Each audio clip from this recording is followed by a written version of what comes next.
नमस्कार। डीएनएक्स धर्म कर्म में स्वागत है आपका। आज हम बात करेंगे जया एकादशी की। माघ मास शुक्ल पक्ष एकादशी को जया एकादशी के नाम से जाना जाता है। यदि आप इस चैनल में नए हैं तो इस चैनल को सब्सक्राइब कर लीजिए और बेल आइकन दबाना ना भूलें। विधि विधान, पूजा पाठ और इसकी पौराणिक कथाओं की जानकारी आपको नियमित मिलती रहे। अब आइए जानते हैं एकादशी व्रत की पौराणिक कथा।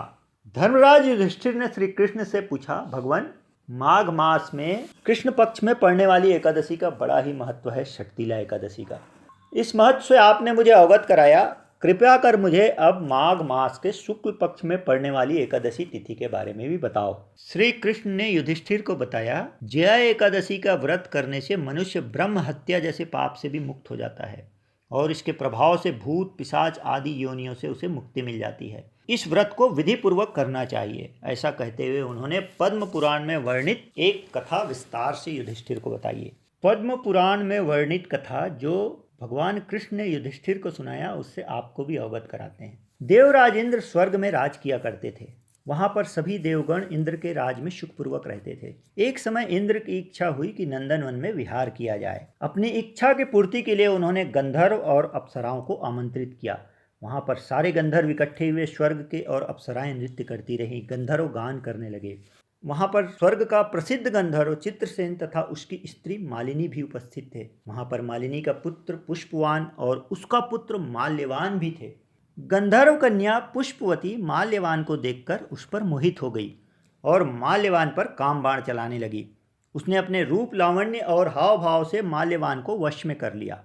पुष्पवती अत्यंत सुंदर थी। माल्यवान भी पुष्पवती के मोह में जकड़ गया। दोनों एक दूसरे के ऊपर मोहित होकर इंद्र को प्रसन्न करने के लिए गान करने लगे। पुष्पवती नृत्य करने लगी और माल्यवान गाने लगा, परंतु परस्पर मोहित हो जाने के कारण उनका चित्त भ्रमित हो गया था। उनको ठीक प्रकार से नहीं गाते हुए देखकर, स्वर ताल नहीं मिलते हुए देखकर इंद्र उनके प्रेम को समझ गया और इंद्र ने इसे अपना अपमान समझ लिया। अपना अपमान समझकर इंद्र ने उन दोनों को शाप दे दिया। इंद्र ने कहा, अरे मूर्खों, तुमने मेरी आज्ञा का उल्लंघन किया है, इसलिए तुम्हारा धिक्कार है।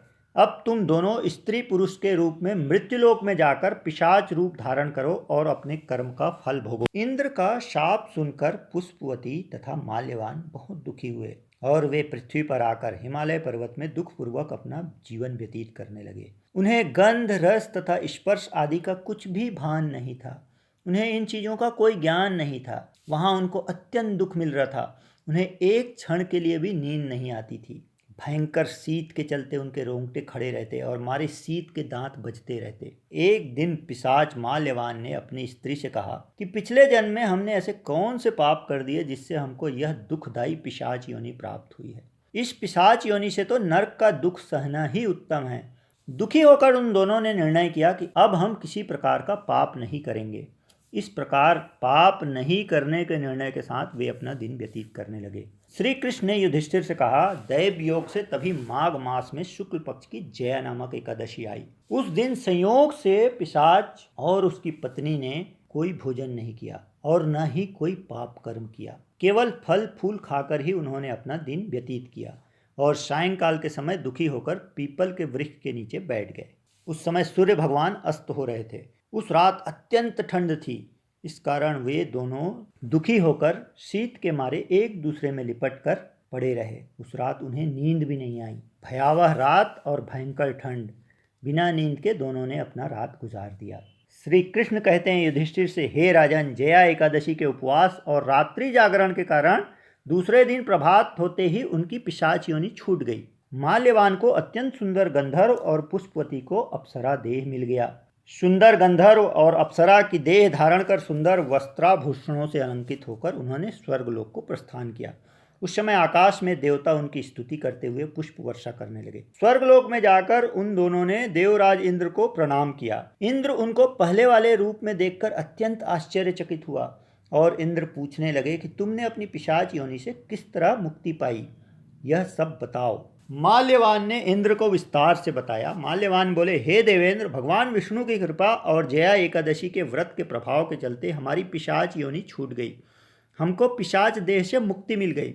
इंद्र तुरंत बोल उठे, हे माल्यवान, भगवान की कृपा और एकादशी का व्रत करने से न केवल तुम्हारी पिशाच योनि से मुक्ति मिली है, वरन हम लोगों के बीच भी तुम वंदनीय हो गए, क्योंकि भगवान विष्णु और शिव के भक्त हम लोगों के वंदनीय हैं। अतः आप धन्य हैं। अब आप पुष्पवती के साथ जाकर स्वर्ग में विहार करो।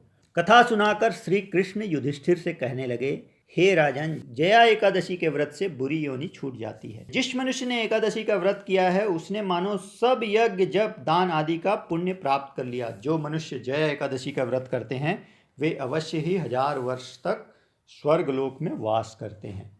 यह थी जया एकादशी की कहानी। आप भी विधि विधान पूर्वक एकादशी व्रत रहें और नियम पूर्वक इसका पालन करें।